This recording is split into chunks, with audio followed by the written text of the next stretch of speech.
All right. Well, I'll get us started. We'll have something to talk about. Let's give them something to talk about. How about love?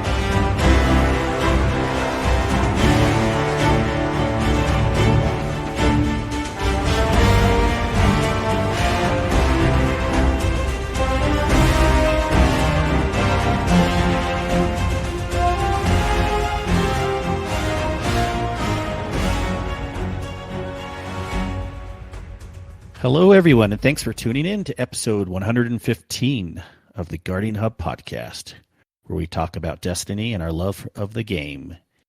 We record from the bedroom in Cyn's case, or from the office in Kingsley's case. And unfortunately, Des isn't with us tonight, but hey, how are you doing, Cyn? Not bad at all. Been living this week up here in Outer Banks with the family. Been working this work remote life. I've been able to do that while they've been having fun. Still hanging out a little bit at night. So it's been not bad at all. It's been a nice change of pace. I can get my work done and not miss out on the experience in life. How about you? How's everything going with you? I'm good, but why the hell do you have to work on a vacation? You just couldn't schedule time off that early? Well, it's a fresh start with a new company. And, figured I would just go ahead and knock it out. Again, because it's remote, it's nice. I can do it anywhere. Oh, I get it. It's with the equipment they gave me, it's been I left all my docking, my two other monitors, all that I left at home. I just brought the laptop, the cord for that, since I didn't bring the docking station. And then I packaged up the mouse and keyboard and the headset and just used everything else right from the laptop. And it's worked really well. I haven't missed a beat. Nice. Working for myself, it's very interesting. I don't have any employees, and I sometimes have people around that I can pass work to, but no one really that's just ready whenever, And I kind of had in the past when I've tried to go on vacations and stuff, but it's really interesting because one thing nice about working for yourself is it's super easy to schedule little times off. Like, Gator, other people can tell you this, I need tomorrow off to do something. It's going to be fine unless there's some emergency with the customer. And even then I can usually make it work out, but I can do those doctor's appointments at 2:00 in the afternoon if I want without having to get permission. I can go to the grocery store at 3:30. I can do this and do that. So there's lots of flexibility that way, but less flexibility, the point I was getting at, when you actually want to take a big vacation. Because, again, since I'm not working for a company, I don't have anyone else, all eyes are on me. So if I try to take a week vacation, that's really, really hard and scary to do. Because either I just try to tell my biggest customers ahead of time, I'm not going to be available this week, and they're like, really? Or I'll just go on vacation and then still have to work, which sometimes kind of sucks for the people and me that want to just be totally off the grid. I can't really do that. I have to have my phone, I have my computer, and I've had to do these things. And my wife is understanding. It still is mostly worth it. But we may be I think we were in Vegas one time and we were catching a show, and then we wanted to go out to dinner. But I was unfortunately, I got to go back to the hotel real quick and fix this one issue, and then we can go to dinner. And then, so I had to do that, but whatever. That's still not bad, though. Still not bad. No, I'm not complaining. That is still a really good life to have, but it does suck in the aspect of if you really just, I don't know if I could totally go off the grid somewhere without cell phone and internet access. I would for sure have to find someone ahead of time that could take my phone calls and kind of, quote, take over the business while I was gone. So good thing we have access in the world these days, right? Even you can work from anywhere. Exactly. Although I'm stuck in the basement of this not really basement, the bottom level of this 3-story house we rented out for everybody. Speaking of, it's coming along. Hopefully the drywalling will be done this weekend, and then I can get my final inspection, and then be just a matter of figuring out if I'm going to foam the entire walls or if I'm going to mud and paint, and then I got to do the flooring. And then I'll have everything moved down there, and I'll be up and running. Oh, that's nice. That's really nice. Well, yeah, it was interesting. Last week I was gone. It was you and Des, an excellent show, by the way. And then this week, Des isn't able to make it, and then you're on vacation. So, it's kind of nice having 3 people, too, that no matter what's going on, we can have some flexibility with who's recording. The show must go on. Yeah. And I don't always open the show, but when I do. When you do, it's amazing. It works. I bet you were thinking, like, dang it, I actually have to pay attention more now versus you can just be playing the game. I did have to put the controller down a few more times because I wanted to try to pay attention and that's try to make sure. I can't play while I'm trying to record. I have to actually hold the show together, Cyn. Exactly. Yeah. And I'm not even playing tonight. I'm staring at my laptop, going through other stuff. So I have a little more focus tonight than I would normally. How is it played on your laptop? I heard you did that the other night, a couple times here and there. Yeah, so the Xbox controller that I have and the cord, the USB to micro USB for the Xbox controller, I don't know if one of the ports is bad or the cord's bad, but sometimes once I get the controller connected, I can't move it like one way to the other too much. Otherwise, the controller will disconnect. That happened a few times during the last encounter of the raid the other night, and very inopportune spots. But today I played a little bit while I was waiting for my dialer to go on and waiting for a customer to pick up. I was able to complete out the 10-minute or under triumph for the original expunge mission. Fortunately, I was able to keep the controller still enough it didn't disconnect and was able to make it work. But that was kind of fun. For the most part, it works really well. Yeah. Okay. Yeah, I didn't bring my that other controller, the one we got for PS4. Oh, the Astro? Yes, I didn't bring that with me, and I remembered too late, but I at least packed the Xbox One, so I at least had something. Yeah. Well, this last week, of course, we can talk about rating and stuff. We also had. Well, let's talk about that first, and then I want to go into the story because I guess, as usual, they're doing a good job telling the story this week. But anything interesting with Iron Banner or rating that you've done this week? Iron Banner. But I played a little Iron Banner earlier today just because I didn't really care too much of the outcome. I wasn't trying to do anything, so I just kind of clicked some heads, as we like to call it. It was okay. One was one match was a trash show. And the other ones ended up getting on a team with solo queue and won a couple. But it's not bad. I'm definitely not anywhere near my max base. I think I've got my first 12-17 to drop last night during the raid, and that's about it. I know some people are probably close to that 13-20 mark. I'm not, but hopefully it hasn't hurt me any in the Iron Banner since it's power enabled, and I am only like level 60 on the season pass, which is, I would say, average. Did you get to try it, Eddie? Did I what? Did you try Iron Banner, Eddie? Hell no. Actually, I'm on level 59, almost to level 60. Yeah, I think low 60 is what it was earlier today. And that's only because I've been focusing on trying to get as many of the triumphs done on the seasonal triumphs or seasonal goals. That's really what really rewards the most experience. I haven't done much with bounties. I've done a few here and there as I've needed them for triumphs or doing activities and I remember, but I haven't been hardcore looking after them. I will actually go into Iron Banner occasionally here and there. especially if there's nothing else going on. But see, we just had the new raid drop this season, and there's almost always a raid group. So it's usually like in previous seasons when there wasn't a raid group going, then maybe I'll jump in Iron Banner for a couple of reasons. Especially last season, the seasonal challenges, which I'll get to more in a point this season, what I'm not doing with them. But they were kind of fun to do last season. And then also, I have the most fun just going in, listening to everyone just like complain. And I know it sounds weird, but like just have a crazy or a fun time or whatever in Iron Banner. I don't really get enjoyment in PvP at all. Every once in a while, like, even if I have a good game, I'm like, oh yeah, that was kind of cool, but I never get like a rush from it or anything like that. But I just love hearing everyone's, especially sometimes if people are getting like super salty, I almost kind of like just like laughing internally, like, oh man, that sucks. They're so frustrated right now.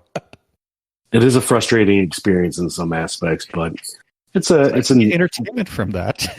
it's definitely nice in moderation. Oh man.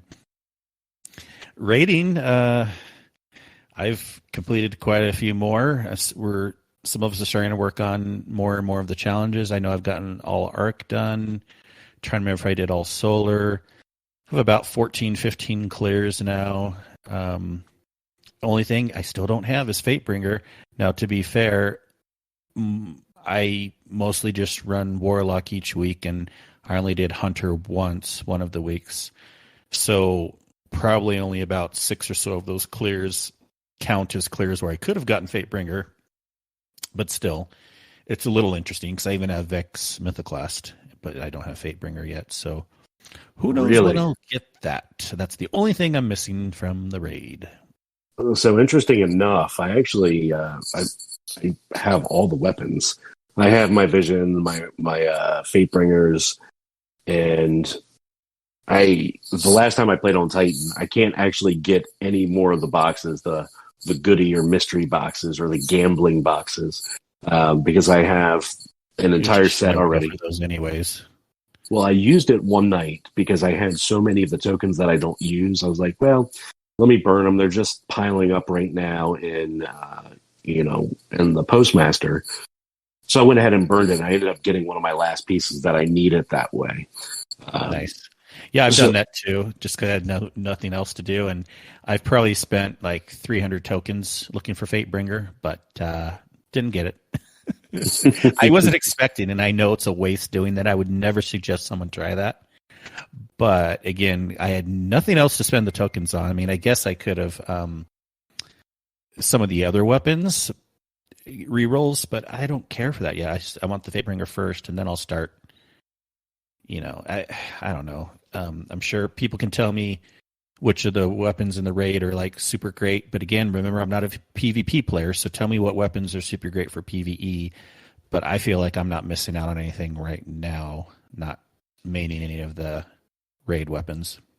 Shoot, I got not to rub it in any, but I have 3 Fatebringers right now that I still have. I have a Killing Wind kill clip.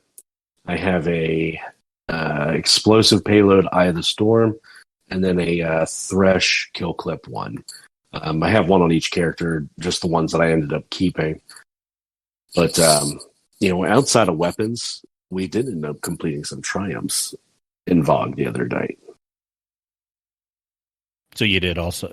You said you did? Yes. Let's see. There was one we missed. We missed the one, the Wyverns with supers. That's on the first phase. Once you open the gate and drop down, it's that first phase with the Wyverns. You got to kill them with only supers. We missed doing that one, but we did do the Hobgoblin one where you can't kill the Hobgoblins on the Oracle encounter. And then we did the one for the Giant Vex. I'm having a brain malfunction of his name. Well, one right after not Oracles. Surprised you didn't get the supers only on the one. That's actually harder than people think. So it was mainly because we just didn't try it. It's not Atheon. What's the Giant Vex in the sky with the shield? The one you gotta What? Why am I can't think of the boss's name. The giant Vex that sits in the middle right after Oracles. Templar. Templar. There we go. I was having trouble. Brain malfunction as I'm staring at a bunch of my inventory and dim Not here. quite in the sky. Right. So Templar, you can't prevent him from teleporting. We ended up doing that as well. We ended up that one's easy. Yeah, we ended up getting somebody else because I know you and I had completed the Gorgon challenge. We had to kill the two. We ended up getting somebody else those. And then there was... Yeah, that one's easy. You just need the I don't... What did you use? The one weapon, the Wardcliffe coil on Wardcliffe, yep. Yeah. Mm-hmm. Yeah, no, I don't think we did any of the other two, if I remember correctly. We weren't going to mess with the oh man, little explodey harpies. Mm-hmm. Those things that get quite annoying throughout the Atheon challenge. There's one where you can't shoot them; you got to let them explode on their own. You basically can't kill them with weapon damage. If I remember correctly, we didn't try that one, but that one would be fun to try. So a couple things on that. A lot of people got that one passed when the cheese was still around because they were able to kill Atheon and Venus, and it counted because no harpies were killed by weapons because you weren't working on that. So Right. that's the only thing I guess I regret I'm missing out on because I never did the cheese, nor did I really want to. I mean, I was with one group that was kind of trying it on Xbox, but they didn't get it done because of a funny reason. But now I'm kind of like disappointed because I feel like you said, no one's going to want to try the harpy thing. I feel like it's easy on Warlock if you just get a bunch of Warlocks in there because I never die with the harpies on a Warlock. All you got to do is when they're coming in, even if they come in super fast, jump up and backwards, and Warlocks float in the sky. They will always explode below you and never kill you.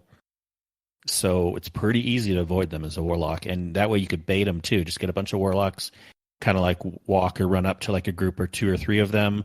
They start to flash, jump up and back. They won't hurt you, but then they'll explode all themselves, Right. Yeah, we might have to try that, do an all Warlock. But honestly, I don't know anybody. Have you tried the challenge or the Master Vogue runs yet? Master, they're not out yet. Not the Master. Is it the Master? And the rotating challenges aren't out until a week or two also. I think maybe it's this Tuesday, but the weekly rotating ones, yeah. The only challenges you can do are the ones that are always there right now. And then the weekly rotating challenges is what comes out soon. And then the Master or the hard version's coming out shortly after that. Let me pull up the calendar here because is Master the one that was day one that everybody had to complete? Yes, but they took them away after that, and then they're bringing them back. Let me pull up the calendar here. So basically, anybody who was able to do it day one got all the triumphs associated with that, basically. Yeah, I suppose they did. I would hope so. That would suck if the triumphs didn't count on that specifically. Right. So, it is this upcoming week, July. Wait, no, not this upcoming week. We're a month away if it's in July. No, okay. That's the other thing. It is still this upcoming week, June 15th, Vault of Glass Raid Challenges. Those are the weekly rotating ones where, each week it's a certain challenge. And if you get that one done, you get the 2 chests in the encounter instead of 1. July 6th is when Vault of Glass difficulty options happens. And then that's just basically the harder mode of the raid, which we're finally getting again. We haven't had that since Spire of Stars. And it'll be interesting if it's just going to be a harder mode or if they're actually going to change the encounter some also. Interesting. Yeah. I'm kind of curious. Kind of curious about that. Yeah. I'm assuming would it mirror what they did day one though? Well, which had a little bit of mechanic. Yeah, I thought what they did day one was just the raid challenges. If I'm not mistaken, the difficulty options is something that's totally new. That wasn't necessarily going on day one. Yes, day one was more difficult because of contest mode, but this is truly the hard mode difficulty that's coming out on July 6th. So it could be. I'd have to go back and look at the TWAB and look at the wording there, but I do not know the answer right now. Maybe someone can tell us. I'd have to go back and look. I can't remember. No, that's fine. It's fine. I like that they fixed, the cheeses in the raid. I like how we're doing Gatekeeper legit now. Well, it's not that hard. If you couldn't do it legit, then you probably didn't deserve to pass the raid anyways. and I think I mentioned this somewhere before, but I think the colony exploit still works if you're able to get that close to them. Yeah, probably. But then they might fix that soon too. I think legit's easy. Quickly. Yeah. Legit's easy enough. If you get everybody on the same page, it's easy enough. It's just a matter of keeping the pace, keeping the rotations going. This raid, and I know a lot of raids are like this, but I still don't really, in Deep Stone, other than a little bit in the Atrax encounter, I'll like spawn camp and know where ads are coming out. But in the first encounter, and then of course the third encounter, okay, the fourth encounter, I also know where ads are coming out. But there's a lot of encounters in Deep Stone where I'm not really paying attention and trying to spawn trap ads and take them out. But remember how that was super important in Crown of Sorrow? We'd want to get in a pattern and know where the ogre was coming in and know where the wizards are coming in and take them out as soon as possible. Right. Well, I feel like Vaulted Glass is kind of like that again, especially in some of like the first encounters where you want to get those, especially the not the supplicants, but the goblins that do the white pea puddles, right. You want to take them out right away because you don't want them running around the map, because if you take them down somewhere else, then you have to avoid those spots. And then the fanatics, and then right, because otherwise it causes much more of an issue. And Gatekeeper too. It's really important to know the pattern of when the ads are coming out, because you don't have to stay on your plate the whole time. You just stay on it to open it, and then you move off to the side and know where the goblins are coming out in little groups of 3 to 5. Take them as soon as they show up in their spawn cave, and then you run over and you take out the overload guy that comes out from the other spawn cave and take him out immediately so he doesn't cause a problem and get to your plate. And then you go back over to the other side to the goblins again. And same thing too, when you go in the portals, you want to run up the hill like crazy. And I like using a machine gun for those goblins and just take them out as quickly as I can when they're spawning in. Because if you start letting them run down the hill a bunch, you can get overwhelmed with, and then of course the Yeet Turkey too. You want to take him down as quickly as possible so he doesn't do his stupid move on you where he jumps up and pushes forward, You're right.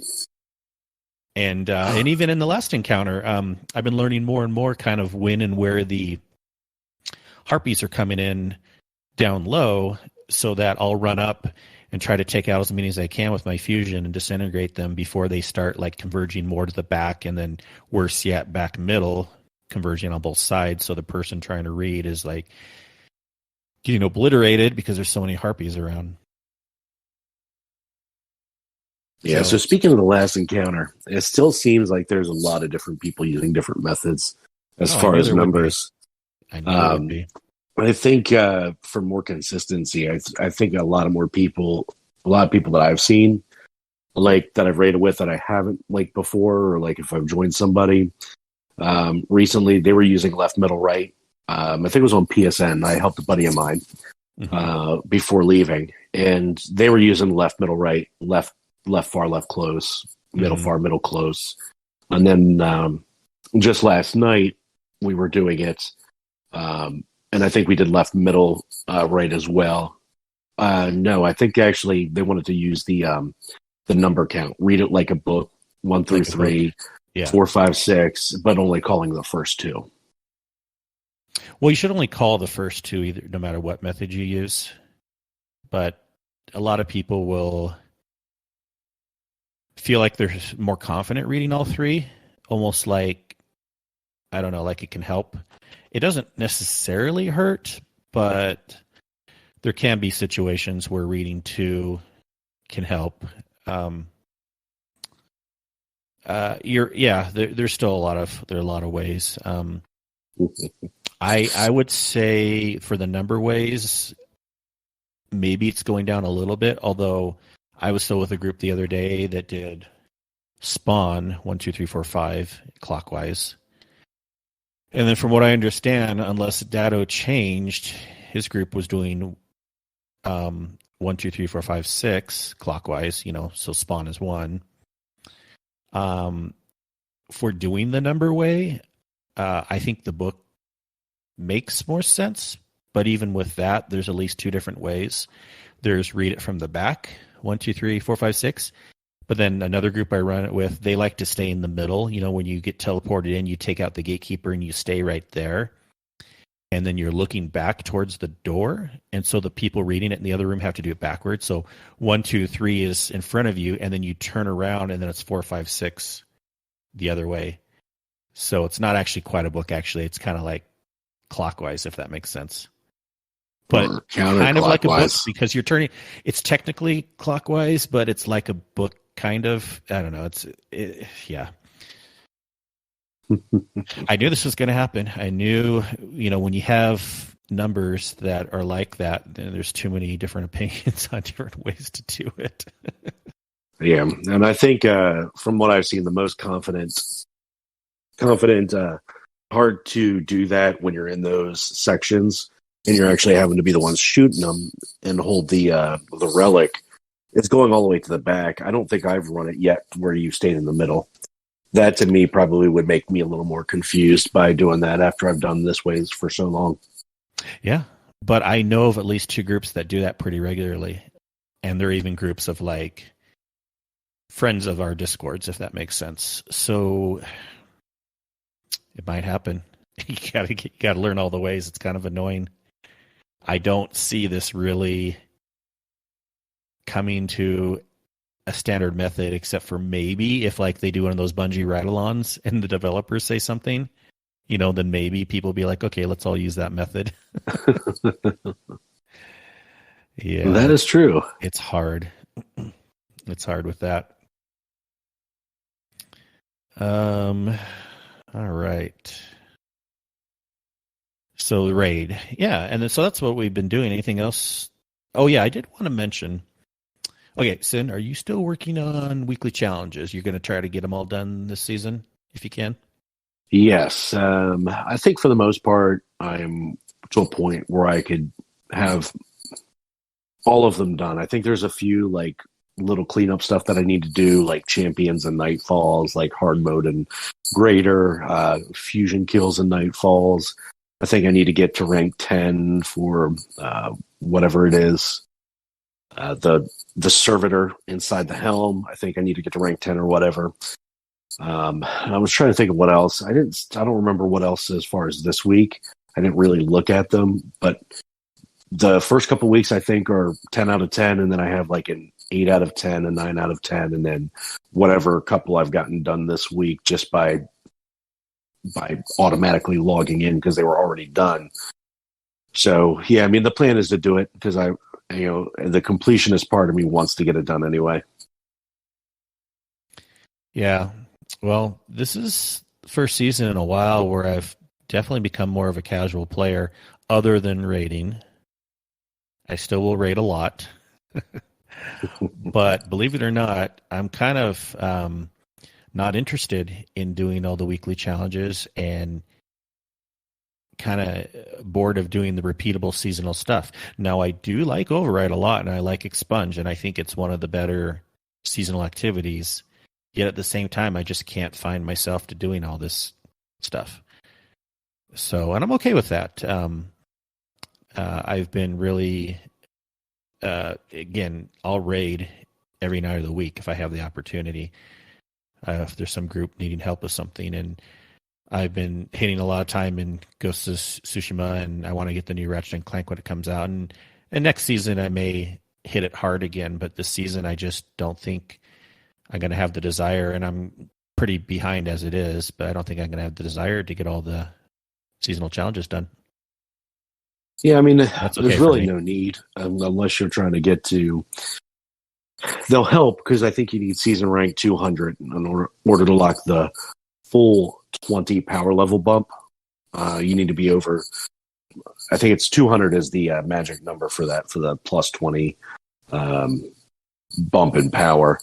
So really doing all the challenges will help you get there because the XP boosts that you get. Of course, you got to couple that with also, putting in the time, putting in some bounties here and there.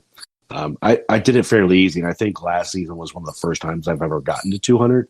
And I don't feel like I played as much as I could have. And that was like super, super casual. And I definitely don't raid as nearly as much as you do.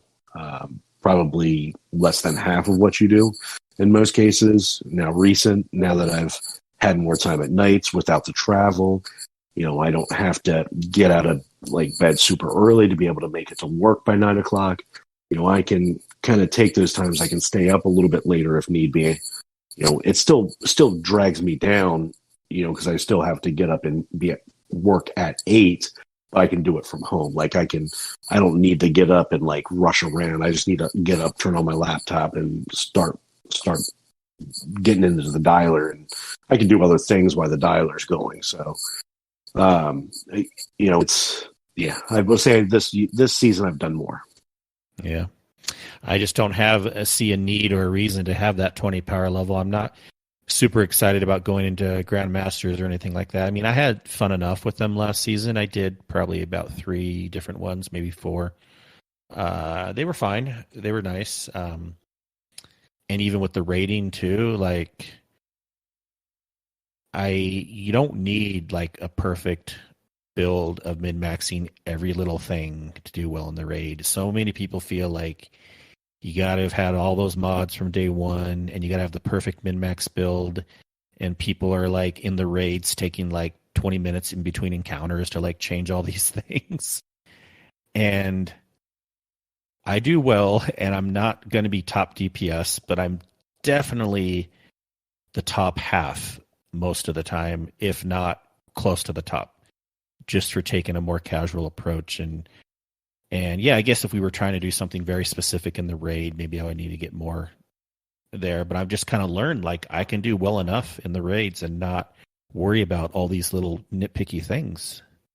And of course, a lot of people have fun with that. I'm not knocking that. But for whatever reason, for me right now, it's not catching my interest doing all these extra little things. Don't worry. Still love the game a lot. And I think next season, maybe I'll spec into some things again. But the point I'm also making is obviously people can pass the raid. We bring new people through all the time that don't have all these perfect things. And I can even pass the raid a lot and stay alive. I'm usually at the bottom of the leaderboard for deaths. I'm usually one of the better people staying alive and all these things. And I don't have to worry about did I have the Breach and Clear Supermax mod and all this stuff, I'm doing pretty good as is. So, yeah, I definitely don't use Breach and Clear. I know a lot of people do. But yeah, I'm the same way. The only thing that I really would like to kind of maximize damage, especially with that final encounter with Superman Titan, I really need that exotic armor piece. And I've tried a few times, a couple different days. I'm not hardcore grinding out lost sectors for it, but I really need that Cuirass for that extra damage boost on it. I think that would round out quite nice. Yeah, hopefully you get that one day. One day. The Warlock one this season, I'm not as interested in. I would like to hear more from Lumina now that he has been running it even longer. I know you kind of gave an early review. But tell me why I should want that one more. That's the only new. That's probably the only actually Warlock exotic I don't have. Yeah, I know I have all the other previous season ones. Yeah, I mean, when they've started doing these exotics for the lost sectors, it's just less desirable for me to run the other characters to try to go grind out lost sectors and. Rack my mind around putting a build around it and trying to clear it, and especially trying to do it solo. It's just there's no motivation for me to do it. Yeah, I must ask really quick while I'm thinking about it, and we can get back on this. This will be a real quick tangent. Did you get the Steam emote, the throne emote? No. You I have to buy might. it in a pack. Like Yeah. $15, you get 1,100 silver plus the emote. Yeah, I might. But the funny thing too is so many people have it now too. I don't necessarily if it's something I'm spending money on and a lot of people have, I'm less interested in getting it. I thought about it because it gets silver, and I don't have any silver, and the silver would be there in case I need to get anything else. And I kind of want it just to have it. Then my emotes and emblems. Yeah. Yeah. I might. Um, Yeah, I have it up on Steam right now. I'm just Woody, looking thanks at for it. joining the chat. Glad to hear you love Vogue. And, we kind of gave a review of it a couple weeks ago, but I do want to hear from everyone now that we have a couple more weeks, behind what people think about the raid in general, what they like about it, what they may not like about it. Like, I wish these parts could be a little bit better. But I think I mentioned this before, and I'll say it again. I am way more impressed than I thought I would be with the raid. I was very skeptical about VOG coming back, mostly because of just how it was in Nostalgia. D1. No, I didn't have so much nostalgia for it because I'd actually went back and run it a few times, and I was like, this is actually kind of a boring raid. But they did things in it to make it less boring. So I am glad with the changes that they made. They've made it a lot better.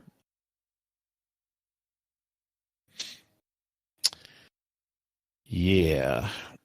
Yeah, and I think I'd agree. I didn't run VOG that much for D1, but I do remember it not being a very hard raid overall. But I agree, the changes are. What were the changes again? What the having to shoot the oracles and Atheon in a certain way. Oh, well, more than even that, like just the Yeet Turkeys and the Champions in the first encounter, which makes it a little more interesting. Yes, the Oracles in a certain way is the bigger deal. And then that kind of continues on. And of course, Gatekeeper is quite a bit different. And then again, the Oracles in a certain order and on Atheon also. But I just remember with in D1, and also we didn't have the checkpoints. This is also a brilliant thing with the. I always thought in D1 it should have been split apart into 3 encounters, but you would do confluxes and then oracles, and oracles was longer too. There were 7 phases of oracles, and it was easy, and it was boring, and it took like freaking 20 minutes, or felt like at least, to finish what was one encounter because they combined all that together. You're like, is this done yet? Like I can't tell you how many times people will say in the raid, like, how much longer is this? So it was interesting for sure. Yeah, and it definitely modernized. Definitely modernized. Yeah, for sure. Okay, what else was I going to talk about? Oh, yes, the weekly story. Did you know that Saint 14 is a monster? Wasn't that last week? Was that last week? Oh my gosh, I'm sorry. You're right. Yeah, I wasn't here last week, but I was so excited to talk about it. I've been trying to keep up with the spoilers channel and seeing some of these theories running around in the spoilers channel of like what's coming and like a name, I guess, from lore that's in there. And I think there's one theory as well for the EXO, Lakshmi. And I won't get into too much detail, but there was a theory about Lakshmi and Savathun that I saw running around in there. And I'm sure Des is, being our resident lore expert, will probably have more insight to that. But, man, at this point, I'm just ready for it to play out and see what actually becomes of it all and see what they do to tie this into the next season. Yeah, I wish Des was here tonight. I do have a question that I want to save for him, and even though others could probably answer it, but something to do with this whole Savathun song. And I don't want to ask the question yet. I'll keep that for a future episode. Don't worry, anyone. It's not anything timely. It's more a plebish question that I have, and I want to know more about that. But if you, of course, have any lore questions, feel free and write them in our chat, especially weeks that Des is here. Or you can also write them on the podcast discussions, ideas, or questions for the show channel, and we will try to get to them in a future episode. Solid. All right. The story of this week, though, wasn't too much then. I remember there was a few voice lines. Lakshmi again saying crap like, well, I speak for the people, and even though Mithrax helped with this recently or something. Oh, yeah, because this week, I don't remember what it was. We actually spoke to St. 14 over the hangar, remember, at the end? That was this week, right?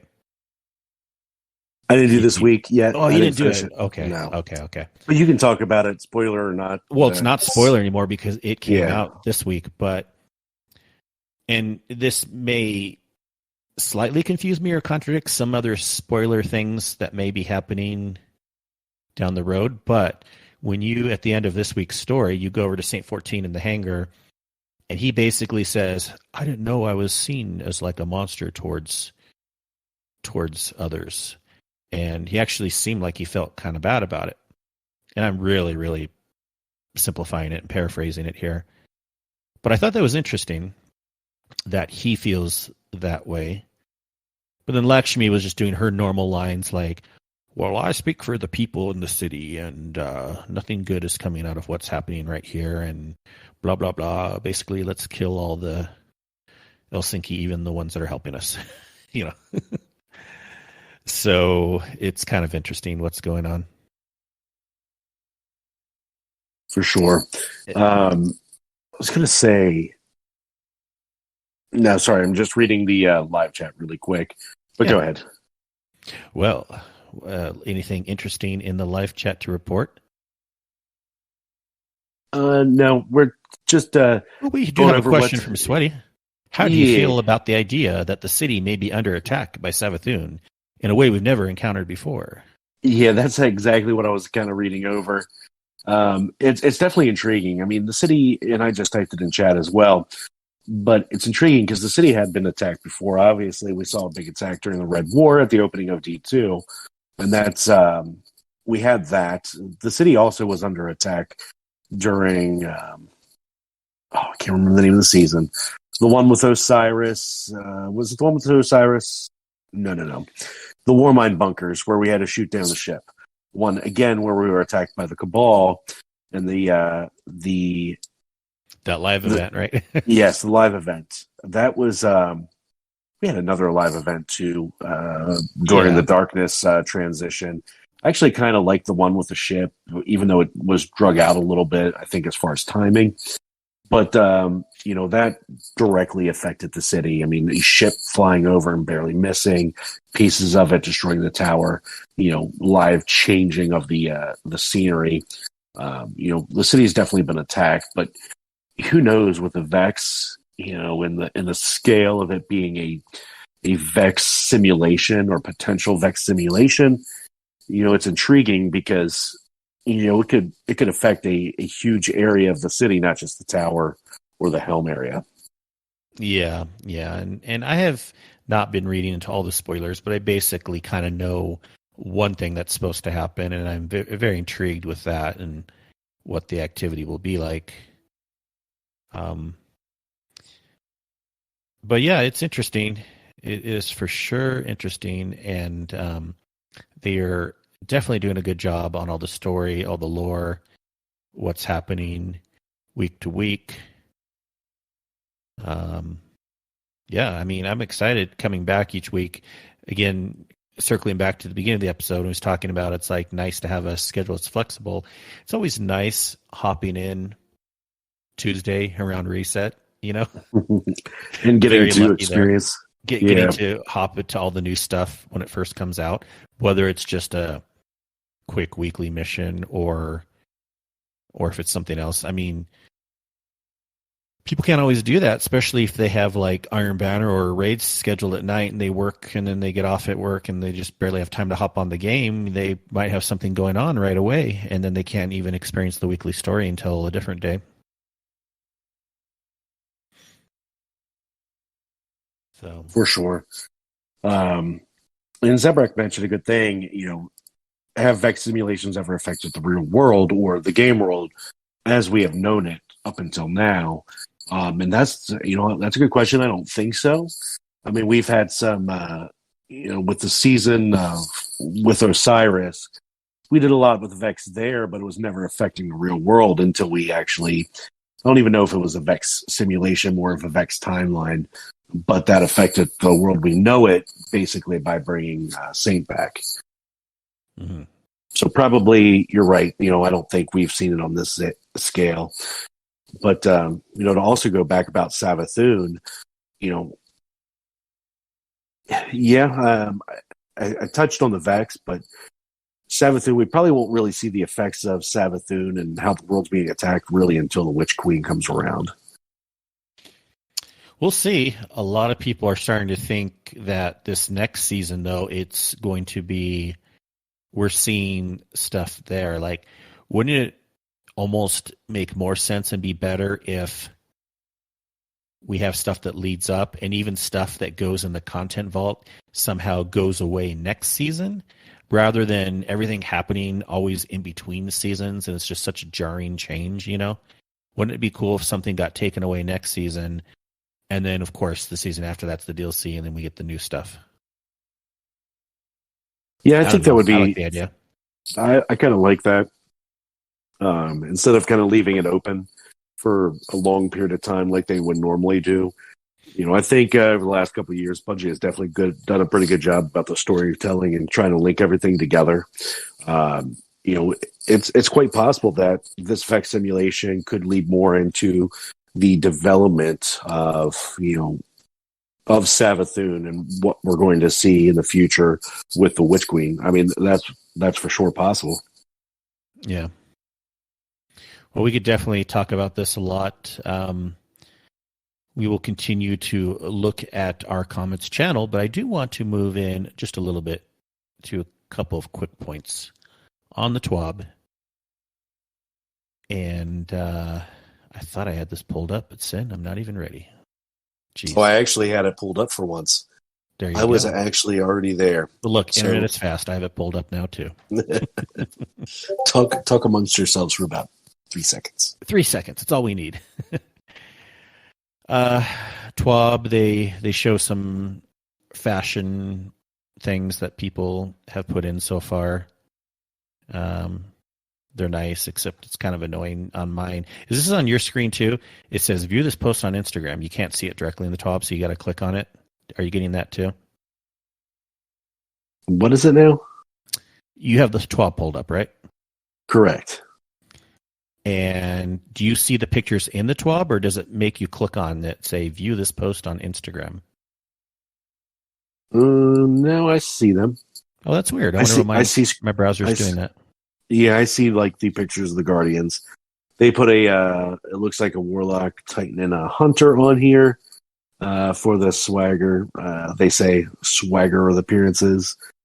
And basically say, late to the party, no worries. You can still submit your look, post on Twitter and Instagram. Hashtag Splicer Fashion Show to enter. But I do see them here. They're kind of neat. They kept the coloring pretty much the same shader all the way across. They look pretty good. I like this green. I do like Warlock the Warlock on here. one. I put in our chat channel what it looks like for me. Kind of annoying. Must just be some settings on my browser or something. Yep. So I have to actually click on them to view them. Apple probs. No, I'm using Firefox. So not Safari probs. No. Anyways, but the Warlock is pretty sweet. That is I'm going to have to, I might have to steal that idea. I actually, for a, not necessarily playing this class, but the Hunter one looks good. I kind of like that layout. Hunters always look good, too. Warlocks rarely look good. Titans usually look the same to me. Yeah, I'm not a fan of this overall. I think they used some original or older ornaments to get this look. I don't mind the shader as much, but not a big fan of that layout. I've actually stuck with the Solstice set as far as ornaments. having that glow. But it's because I really like that glow. It kind of makes it stand out a little bit. Mm-hmm. All right, so there's still a chance to enter. Submissions must be received by June 13th. They talk about Volta Glass challenges coming next week. We already talked about that earlier in the episode. They talk about women at Bungie. They had an article on that. What was it, a few days ago? I feel like I remember. About a day or so ago, yeah. Yeah, good article. Again on Thursday. Read over that for sure. But it's really appreciated what Bungie does to work with different groups. All right, GCX Space. And this is pretty cool, Cyn. They are, as part of GCX, they're going to have a virtual space station that you can visit on their website, because it's all virtual, this year, June 17th through June 20th. And they have hidden 7 dead ghosts in various places around the space station. And it is your job to do what you do best and go find them. And collect them all, and you'll receive this special emblem. And that emblem is pretty sweet looking. It's like kind of a blue and black emblem. I don't know if you see that in the TWAB. Yep. Yeah. I kind of want to do it just for that. And then, with it being all virtual this year, it actually might be interesting to try to go and do it.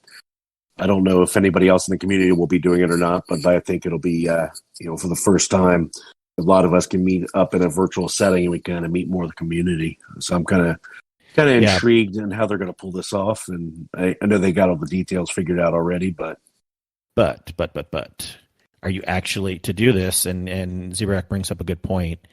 You have to have a ticket for GCX to do that. So you basically know how much have the tickets are? No clue. I didn't even look. I'm $55 on the website. Or hundreds for the premiere. That seems a bit much for a virtual conference. I mean, it was about that or more for the actual in-person event. Yeah, so that seems a bit much for a virtual conference. But this way, you don't pay for any food. You don't have to pay for. You basically don't have to buy anything. Granted, they might have merch or stuff that you can buy, like on the website or in the virtual. So you're saying you're going to pay for your ticket in mine because it's so worth it? I was considering getting one. It's the 17th, so we're about a week away right now. 17th. Well, I need someone else to sell me on what are the other reasons other than this, because this is really the first thing, and this is cool and all, but I don't know if I want to pay $55 to. Writing's not that easy, but Grammarly can. Oh, ad. Huh? Yep. Yeah, I'm watching the preview video for it now. $55 to hunt dead ghosts and get a cool looking emblem. So I need to know what else I want to go to this conference for. I know it's for a good cause, but still, there's maybe other ways I'd want to spend money for a good cause. I'm not saying it's a stupid idea, but no one's really talked about GCX much in our circles, so I just don't know what I am to expect from this conference. So if anyone's listening to this live or the episode shortly after it comes out, post some messages in the Discord like, hey, are you going to GCX? Virtually, of course. Why we would consider it, what's all going on there. Yeah, I'm actually looking. It's very much like a video game inside. You have your little character. They have like different booths and stuff set out. But I'm wondering if you're gonna. And I'm sure they probably mentioned it. They probably talked about it when they've probably host like these little get-togethers to go over it. But I'm sure you're probably going to be able to see the other people in that area as well. And I don't know about how the chatting is going to go. If they have kind of like near space communication, like you can talk to people just by walking up. It's going to be in like a voice channel. You can hear people as you get close to them.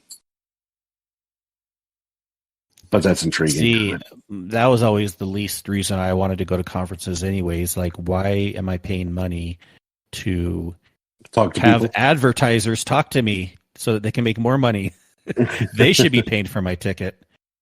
The only reason why I would want to go to conferences is for meeting up with people. And since that's not happening, since it's virtual, we can just meet up and raid instead. I'm good with that. All right, Zebrak Sweaty, fine people. Let's sell Kingsley on the idea. The $55 7 ghost hunt for an emblem. I mean, I could consider it, but I want to have more reason than just that. And admittedly, I haven't clicked on every link on the page to see everything that's going on. So, I just really doubt if we took a whole survey of our Discord and a couple other Discords, I really doubt that many people are actually going to buy the tickets then. $50 donation. Probably a pretty small percentage. Yeah, there's actually an emblem you can get for a direct $50 donation during their charity marathon. I saw that too. It's a pretty cool emblem also. And then for every donation of exactly $7, you'll have a chance to receive one of these awesome collectibles when they ship from the Bungie store. One is the Eris figurine. I guess it is just the Eris figurine. Mm-hmm. Yeah. Signed by the voice actor too. Yep. Interesting. All right. Couple of things have been fixed. We don't need to go over all of it right now, except one thing that is some people are noticing, so I'll just mention it here in case you haven't run the expunge yet. And if you try to run it too quickly this week, if you try to melt the boss too quickly, it will not count. So don't try to kill the oppressive mind too quickly. You gotta I heard it's like you can't go past the second damage gate all in one try. So try to just get it to the first or almost to the second damage gate, but don't try to go past that in one try. Good. I haven't run it yet, so we'll see. Yep. Yeah, we can run that sometime. Get that challenge going. All right. And then the other thing that's really, really cool at the end is they put Season of the Splicer synthwave beats to vibe to. And this seems to be kind of like that background music that you'll hear in Override and Expunge. They have basically let's see how long this track is, 10 minutes, 10-minute long track. And really cool kind of like Daft Punk sounding music, like Tron sounding music. In fact, Cyn, for extra credit, if you want to go through this and make a new intro and outro for us, I would really love this new one that just came out. What is it? At the bottom of the 12. Yeah. Synthwave Beats 2 Vibe 2.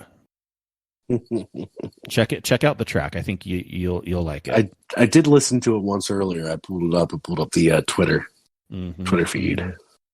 I could totally vibe with that being whenever we want to change again, or we can just wait till Witch Queen. But this is pretty cool stuff for sure. Yeah, GCX is Guardian Con, right? For those that aren't aware. All right. What else do you want to talk about, Cyn? Anything else? Anyone in the chat have any last minute things before we start slowly wrapping up for the week? I will reference the podcast discussion and ideas channel. Since I missed it last week, question for the show from Sweaty Spooks. This was a week ago, but we missed it during last show. Do you even air guitar, bro? I would have to agree with Nalsy. For me, I air triangle. What about you, Kingsley? I actually not normally, but I did start doing a jokey thing with my wife recently, and I forget what it's in context to, but I will do like a little thing, and then kind of do the air guitar thing, and my wife loves it, but like I'm trying to remember even why. I used to think it was kind of a douchey thing to do, honestly, when I was younger. So you didn't know. It's kind of fun to do now. That's all we got for questions. But I did want to acknowledge that because I missed it last week. My apologies. Where is that question? I don't even see. Oh, yeah, that's further up. Yeah, it was up a little bit in the chat. Mm-hmm. Mm-hmm. Mm-hmm. But other than that, I got nothing. All right. Well, we do have one review this week. And our review, let me pull this up here. It says, "Love the Hub. Great show, guys. Looking forward to it every week." From Bytord, Bytored. Great member of the community. I think originally he's from Guardian Down community, but I've played with him before. Yeah, great member for sure. Awesome. Yep, Thank 5 you stars for the review. Stars. Yep. Thank you for the review. It better Good be. stuff. He must have listened like a while back when I threatened. Please. Just kidding. Just Cyn kidding. needs reviews so he could feel, accomplished in life. I can feel what word am I looking for? Yeah, we'll say validated. There we go. Mm-hmm. So for those of you who have not left reviews yet, please do so, and we will read them out. And Sweaty, I believe we read out yours too, since you mentioned that. I hope we did. Jeez. I'll have to go back and do a full audit, although I'm not going to listen to every episode, but just looking at the reviews, I can kind of remember in my mind if I've read through them, and then I'll be able to tell if we read yours or not. If not, we can just read it again, so we don't have to get any of those Guardian Down TGH lawsuits. Why would they care if we're not reading the reviews? I don't know. Felt right. But we can always go back and try to find it and read it again. Yeah.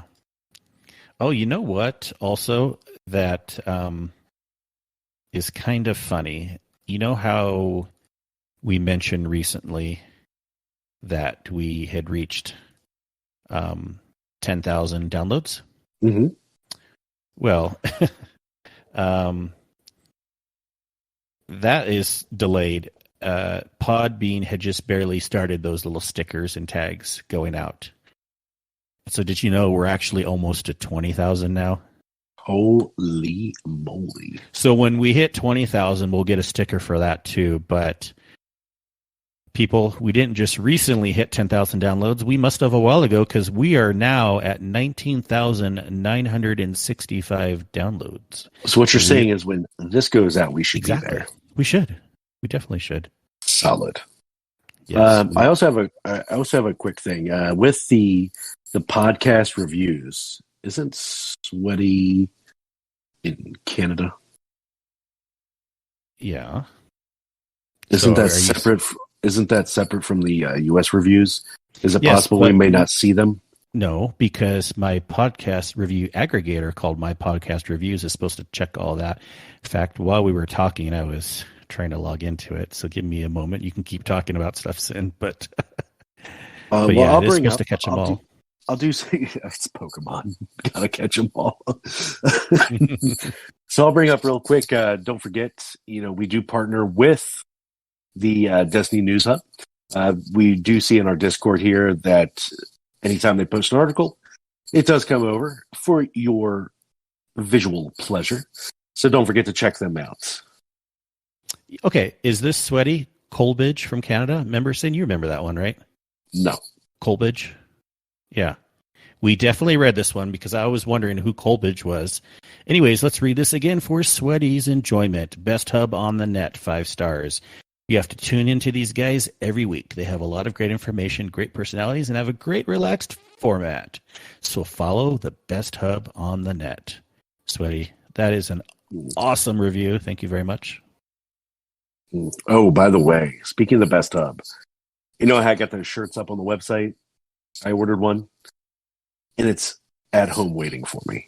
Nice. So I'll make sure I take a selfie with it and put it in the Discord as soon as I get home. Sweaty, we love you. I don't mind reading that a second time at all. And it does actually help me know that that was you. No, why the hell did you use that name? Anyways. That's the second time you said hell. Yep. See, I'm relaxing with not worrying about what I'm saying as much. There you go. All right. So we did our housekeeping. We read our reviews. I think it's time to truly sign off for the evening. So, Cyn, There you go. Where can people find you? They can find me in Discord at Upside Down Backwards, Cyn Media, and over on Twitter at Cyn_media. Kingsley, Atheon of Thrones, emote us out. Yes, you can find me as Kingsleymac on all the places except for Twitter. I'm MC Kingsley. You can find our show on Twitter as The Guardian Hub or on our lovely website, theguardianhub.com. The best hub on the net. Mm-hmm. And spoiler, we won't say anything for sure, but all three of us, Cyn, Des, and I, may be guests on an upcoming other Destiny podcast coming up soon. We'll let you know news on that when it comes out, but it should be very soon. Well, thanks everyone for tuning in. Preemptive spoiler. Yeah, but don't say what, Cyn, because you've already ruined that before. We couldn't get someone in time. All right. Thanks everyone for tuning in. We love you all so much, and have a great week. Stay magical. Goodbye. Bye.